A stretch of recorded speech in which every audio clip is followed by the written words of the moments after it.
Dark side, light this bitch up.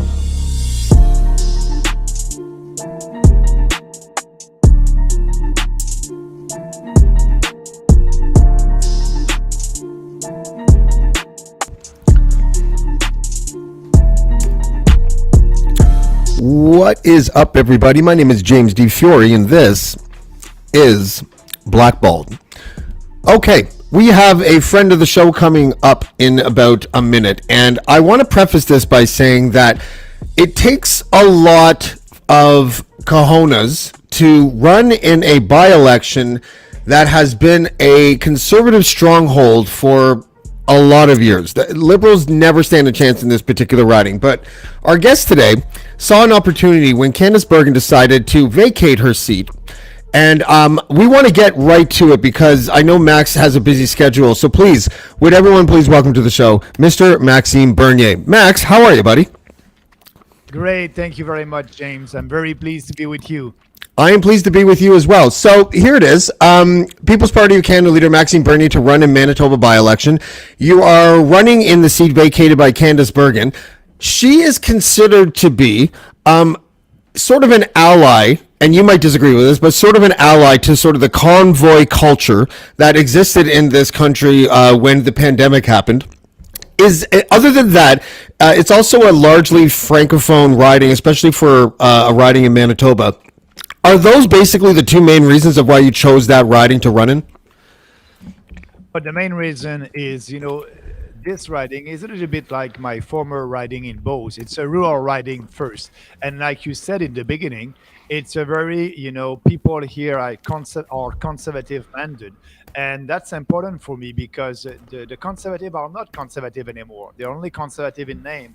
And there's a lot of important issues for people here in this riding where, the conservative and the leader, Pierre Poilievre, does not allow his MP to speak about that. So I decided to choose that riding to be a candidate here in Portage-Lisgard. And yes, you're right. Our candidate, Salomon, did very well at the last general election. He had 22% of the vote, came second. And I believe that, have a chance to win. We can do a lot for the riding, promoting the real conservative values, like, all that toxic ideology of the trans ideology. We need to tell the truth about that. Another subject that is very important for people here, the farmers, all that climate change hysteria. Poilievre and the conservative won't do anything. They're okay with the Paris Accord. We will withdraw from the Paris Accord. So we have the same values, and that's what I'm promoting here. And I'm telling them, don't waste your vote. Don't vote for the fake conservative. They are taking your vote for granted in this riding. When you have a candidate, conservative candidate like Candice, like you said, a candidate that is able to win with 70% of the vote, 65% of the vote. What Pierre Poilievre is telling his candidates from Western Canada, we want to be in power. We need to go to the left, and we want to please people in Toronto, Montreal, and Vancouver. So, but they're not promoting the conservative values. That's what people are not so happy with that in that riding. And I believe that I have a chance to change that. Okay. I want to know what changed regarding your decision to sort of evolve, I guess. That's an interesting word to use, actually, to just sort of change the focus of the PPC platform. This is you in 2019. Bernier says abortion and gender identity not on People's Party of Canada platform. And then in about a month ago, Maxime Bernier to announce the reopening of abortion debate in Canada if he wins June by-election. Did you just read the tea leaves inside the riding or the country? What made you do the about face on the abortion and the gender thing? Yeah, on the abortion, I want to answer what you said. What I said in 2019, because at that time we had a candidate, Lauraline that Thompson. She was running in Alberta, and she said, "I want to table a bill to stop, late-term abortion." And she called me as a leader. I said, "Yes, you have the right to do that. We are open to that. We are open to reopen the debate." And I said that actually during the campaign in 2019 because I had some questions from the national journalists about that, and I said, I'm ready to open the debate, yes, and I'm against late-term abortion. That's me personally, and that's the same position that I have right now. You know, people here in Western Canada voted for pro-life candidates for the last 35 years, and nothing happened. And I said to people in this riding, you have a chance to make history. And for the first time, we need to have that debate in Ottawa. We are the only country in the Western world that doesn't have any legislation on abortion. You can have an abortion a couple of hours before giving birth. And when the Supreme Court of Canada decided in 1989 to allow abortion, they said, that debate must go to the parliament and members of parliament must decide and put a restriction on abortion. But they didn't do that. The conservative under Brian Mulroney didn't do that. Harper didn't do that. And actually, Harper did everything to stop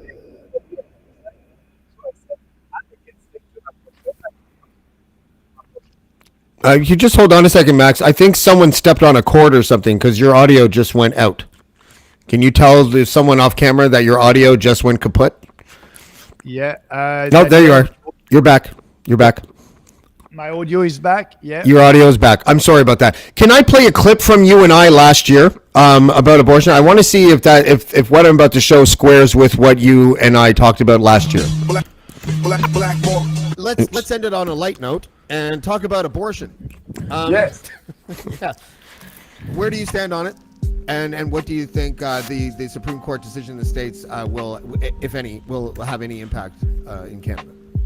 No, I don't think it will have an impact in Canada. The only impact that we have right now is we are speaking about it because it is in the news in the US, but it won't have any impact at the federal level. I don't believe that we'll have a legislation on abortion in Canada, but because also we are the only political party that is ready to open the debate. I saw Pierre Poilievre yesterday at their debate, the conservative debate, and he said he's pro-choice and he doesn't want to open the debate. But what are you? What are you?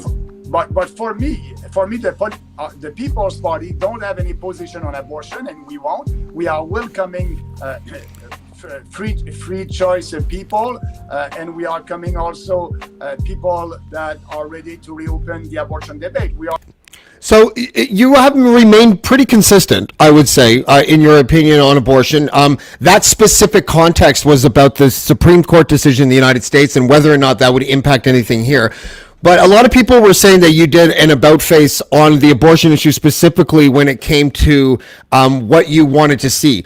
And I may have misspoke earlier, but what I meant to say is that there was no about-face on your position on abortion. But what I think I want to know, and I think what a lot of people want to know, is, and I'll ask this in a sort of broad stroke manner, do you think that the leader of a party has to have an opinion on a contentious issue like abortion that would match the opinion or that would match the policy that he would put forward? In other words, if you're pro-choice, is it okay to open the abortion debate and restrict abortion in certain circumstances despite being pro-choice? Is that what a leader is supposed to do?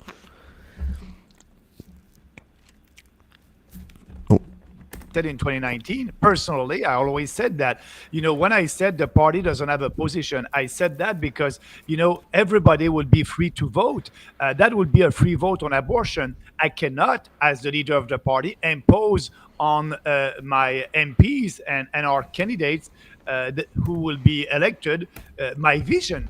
That's why I said the party won't impose anything. But me personally, as the leader of the People's Party, I said late-term abortion must end. We are killing unborn baby for the last 35 years in this country, about 100 a year for 35 years. And I said to people in this riding, let's have a victory, because I cannot understand somebody who will vote against that. That will be a free vote. But we are the only country in Europe. They have legislation to restrict abortion at the second trimester. I'm saying at the third one, it's a baby at the third one. It's a murder. The baby can move, and so it's a real baby. Let's stop that, unless the life of the mother of the baby is in danger. But that's the same position that I had. So when I'm saying the party won't have a position, I'm saying the party, the leader of the party, won't impose his personal choice on that to our candidates. Okay. I've asked you this before, and I know that a lot of people don't like it when a journalist asks this kind of question, but I don't really care because I ask a lot of people this question. How religious are you? And because I remember I joking with you. This is like the fifth time I've interviewed you, and I think I joked with you the first or second time that I feel like you're an atheist or agnostic, and you just don't want to tell anyone. But can you tell me if this is motivated by a religious belief or just a policy belief in general? Both. I'm a Catholic, and I believe that it's important to, prevent abortion when you have a baby, when that's a baby, and everybody cannot disagree with that. We are the only country. Let's open that. So yes, I'm a Christian, and yes, we need to promote life in this country. In this country, we have a cult of death with abortion. You can have an abortion at any time, and also with the assisted suicide. We are promoting that. In the beginning, it was supposed to be at the end of life. Now, you're depressed. Let's kill you. You're poor. Let's kill you. They are promoting that. We must end that. We must promote the cult of life, and life is great. So that's why it's common sense. We need to open the debate, and for the conservative and the liberals and the NDP and the Bloc Québécois and the Green, it's a taboo subject to speak about reopening the debate on abortion. There's no taboo subject for us. We are, and I want to have the debate. And actually, they don't want to debate because there's no argument against having an abortion, against restricting abortion at the third trimester. Yeah, what's interesting is that I understand kind of where you're coming from. I'm not even a religious person. But I understand. I think Louis C.K. Said in a comedy skit once that abortion is just like killing babies, but women should have the right to do it. And it's kind of interesting to me because I find that the debate is so contentious, and it's represented by two sides that are very unreasonable at times. How would you actually enforce a third trimester ban on abortion? What would it look like if a woman wanted to get one? What would the penalty be for the doctor or the woman? Like, how would you enforce it? Well, same thing like it was before 1989. It will be criminal and illegal.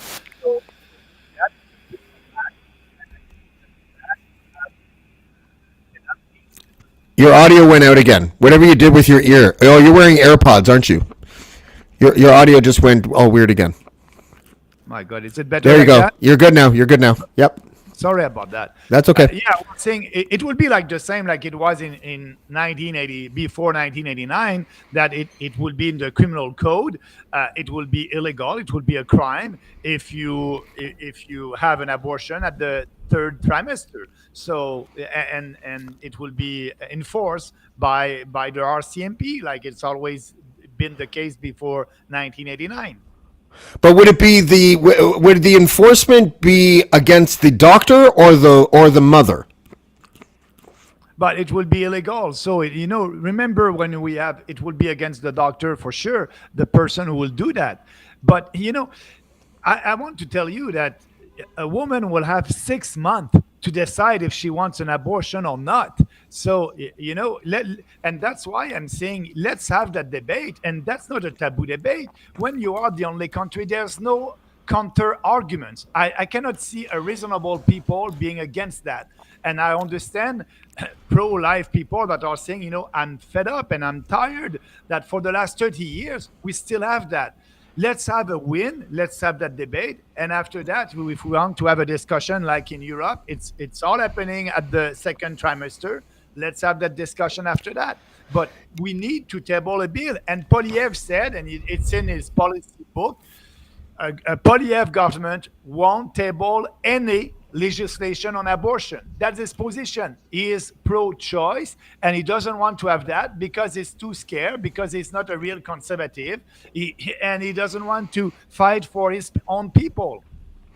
Yeah, the interesting thing is that as you contrast your conservative values against the Conservative Party, I think that obviously there's a real strategy there to sort of fill in the gap where you feel that Poilievre is sort of leaving the conservative culture in this country behind because he might not have the courage of his convictions.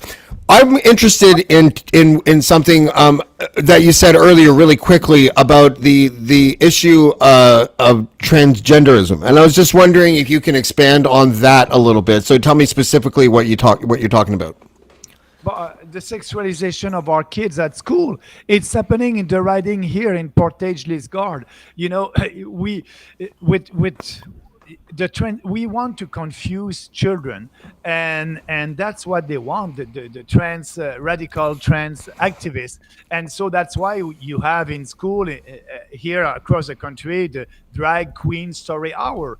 That's not just for fun. Why not having grandma reading stories, or a veteran reading stories? No, you have a trans, and it's a sexualization of kids, and we are telling kids you can be you can be another sex if you want. A little girl can be a little boy, or a little boy can be a little girl. There's only two sexes, and we need. They are putting confusion when there's clarity, and the gender dysphoria exists, and we must not promote that. So people in the riding here are fed up with that. Nobody is speaking about that.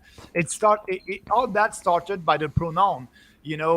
Call me another pronoun, and after that the confusion started, and now you're telling kids, you can be another sex, and we are giving hormones to kids. It must be criminal. It's the mutilation of kids. It's the indoctrination of kids, the sexualization of kids in our society. We must not accept that. You can do what you want with your body at 18 years old, but for kids, let the kids alone. Do you think it would be easier for you to make an argument in that realm if you stuck to things like male-bodied prisoners in women's prisons, or trans women in sports? Do you think it would be just an easier road for you to go down? Because trust me, I know from experience, it is very difficult to have a nuanced conversation about this issue. I believe that trans people exist.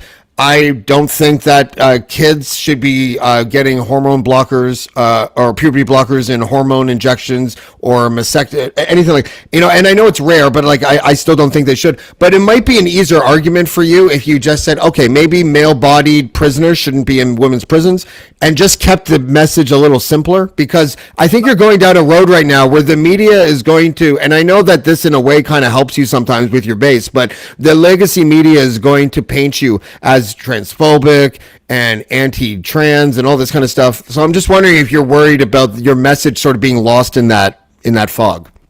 James, I agree with you 100%. You're right.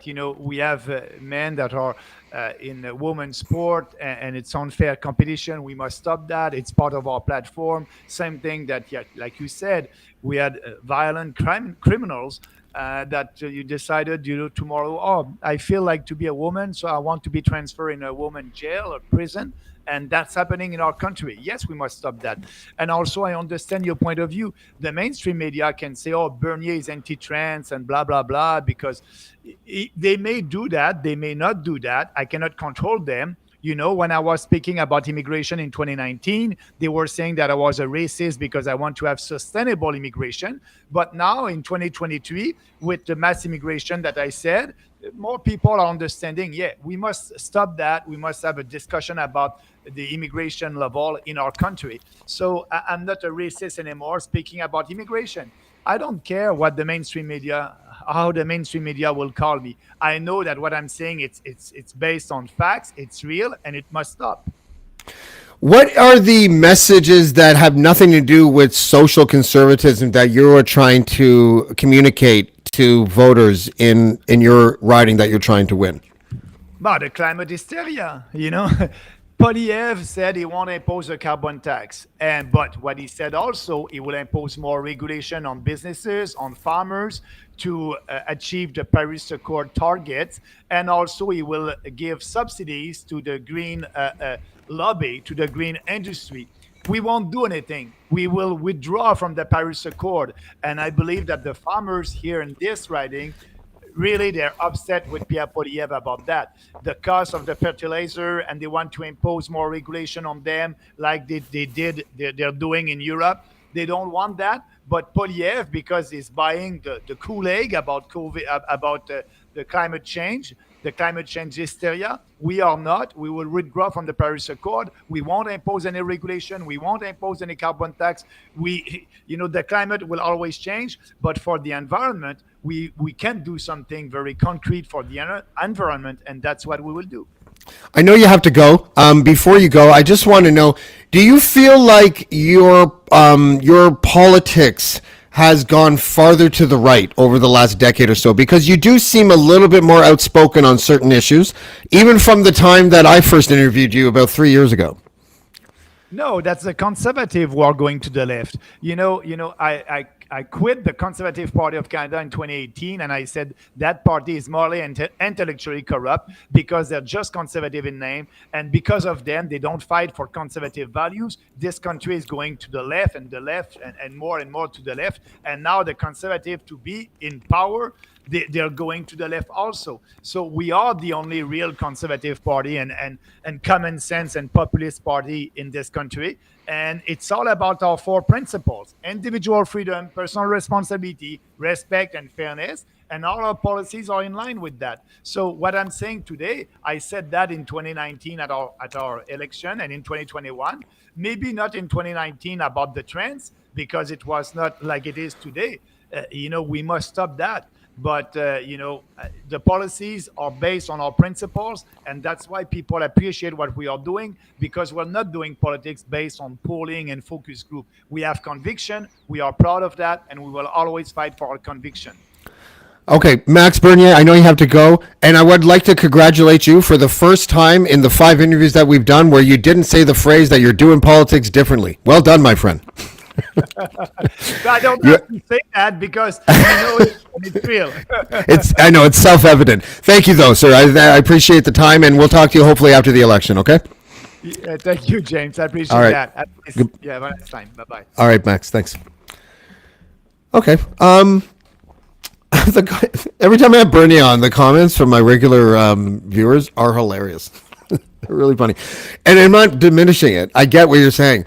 And I want to kind of put on, the comments a little bit more, but I feel bad, like, for the guest. If the guest starts reading the comments, it's just going to be a distraction for everybody. But I hear what you guys are saying. The trans issue is always an interesting one to me. I'm not sure. This is an interesting statistic. Let's just talk about one specific area, and that is male-bodied prisoners in women's prisons. It's hard to find statistics on the things that happen when the problems that happen when trans women are put into women's prisons. But if you do some due diligence, you'll find out that the number one victims of violence that happens when male-bodied prisoners go into women's prisons are Indigenous women, because Indigenous women are overrepresented inside women's prisons. And whenever there is violence or sexual assault committed by a male-bodied prisoner against a woman in a women's prison, it's usually or mostly an Indigenous woman who's being victimized. It's just some food for thought, because that creates almost like a paradox in the world of the radical progressive, I think, who really want to be fair, but sometimes end up victimizing a new pool of people because of their quest for fairness. So it's interesting. I don't agree with everything that Max says, but he's always a good guest. So I hope you guys enjoyed the show. Tomorrow on Blackballed, we have another very moderate person named Brett Wilson who's going to be on the show. And it's going to be, what time is it? 7:30 a.m. Eastern time, 9:30 a.m. Mountain time. So that will be an interesting interview. It took me like a year to book that interview because this guy's gallivanting all over the world. I have no idea how that interview is going to go, but I would love to know, because I met Brett Wilson years ago, like a decade ago, he was sitting at my table for an event that I was at in Toronto when I was doing this Adrian Grenier documentary event. And he was reasonable. Like we weren't talking about politics, but he seemed really nice. He's obviously really smart.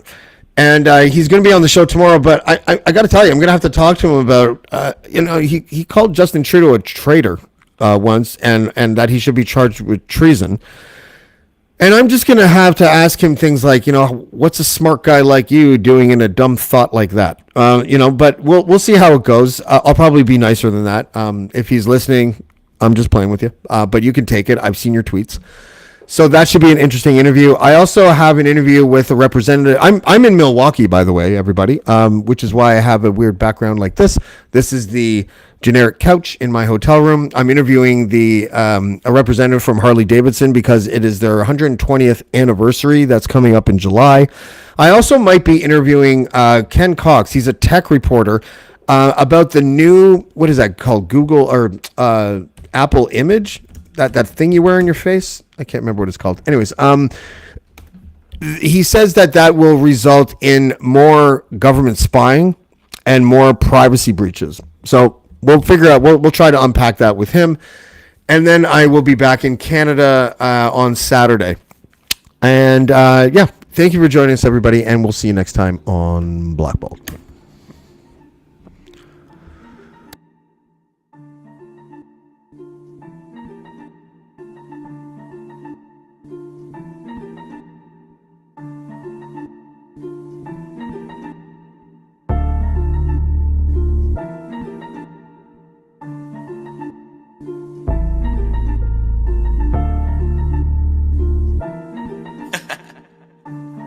Dark side, light this bitch up.